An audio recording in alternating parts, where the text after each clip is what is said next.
RSI strategy. Allow me to introduce you to a remarkable RSI strategy that boasts an exceptional success rate in trading. It offers utmost simplicity, versatility across various markets, and most importantly, the potential for financial gains. Without further ado, let's delve right into it. The RSI, or Relative Strength Index, stands as one of the most favored technical indicators employed by traders. This indicator harnesses the power of moving averages to detect market trends, and it does so remarkably well. If you possess trading experience, chances are you've encountered or utilized the RSI indicator in the past. However, relying solely on the RSI indicator may yield moderate results at best. Hence, I urge you to watch this comprehensive video that showcases how I combine the RSI indicator with other indicators to substantially enhance its performance. First and foremost, let's incorporate the RSI indicator into our chart to do so. Now that we have integrated the RSI indicator, let's ensure we grasp its inner workings. The RSI comprises four key components: the RSI line, the overbought line, the oversold line, and the center line. Typically depicted in blue, the RSI line represents price momentum and oscillates between 0 and 100. The overbought line, often set at 70, indicates a potentially overvalued market condition. Conversely, the oversold line, usually set at 30, indicates a potentially undervalued market condition. Lastly, we have the center line positioned at 50, signifying a neutral market state. Now that we are acquainted with the four components, let's ensure we understand how to interpret them. The RSI indicator excels in identifying market trends. To identify an impending upward trend on a chart, we search for an upward crossover between the RSI line and the overbought line. For instance, in this scenario, the MACD indicator intersects above the signal line, indicating an upward momentum in the chart. Conversely, in this case, the MACD crosses below the signal line, signifying a downward momentum. The histogram can also be used to gauge the strength of the momentum. If the histogram is expanding, it indicates an increase in momentum, whereas a shrinking histogram suggests a decrease in momentum.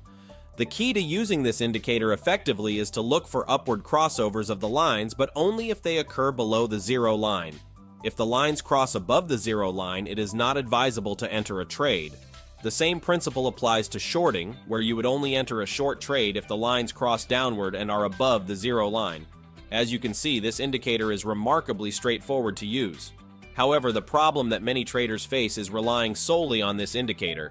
Allow me to explain why this approach is ineffective. The MACD indicator performs exceptionally well when the market is in a trend.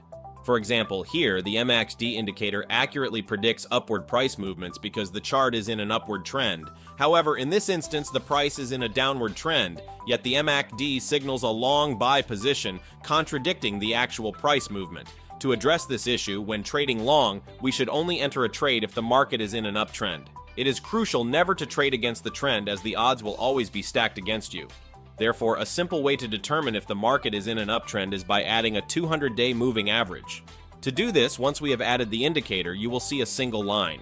If the price is above that line, the market is in an uptrend, and if the price is below that line, the market is in a downtrend. After understanding that we should only buy in an uptrend when going long, we can combine all these elements.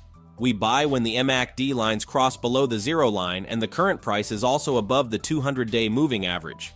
This ensures that we only trade when the market is in an uptrend, creating a powerful combination. For shorting, the process is the exact opposite. Ensure that the price is below the 200-day average and the MACD lines are crossing downward above the zero line. As an example, we would enter a long trade at this point because the MACD lines are crossing upward below the zero line and the current price is above the 200-day moving average. Now, what I like to do is set a stop loss below the 200-day moving average, so the 200-day line acts as a barrier that the price must break through to trigger my stop loss. Additionally, I aim for a profit target that is 1.5 times the size of my stop loss.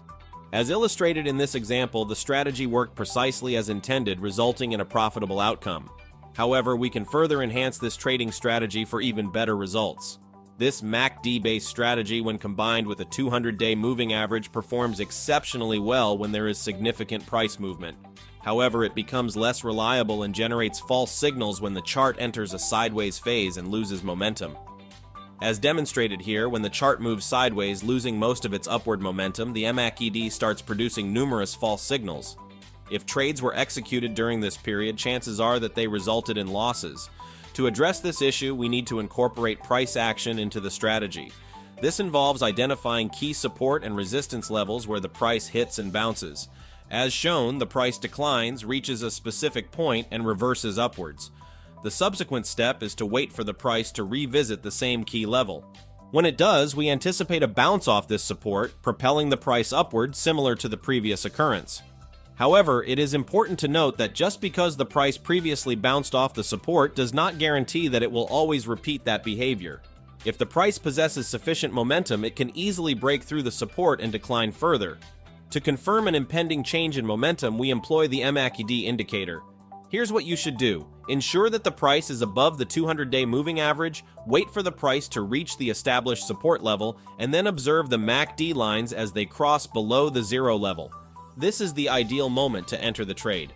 By combining the MACD, 200-day moving average, and support and resistance levels, this strategy yields an exceptionally high win rate.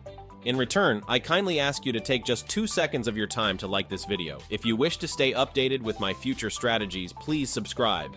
In my next video, I plan to unveil a strategy that surpasses even the effectiveness of this MACD strategy. I hope you found value in this video, and I look forward to seeing you in the next one.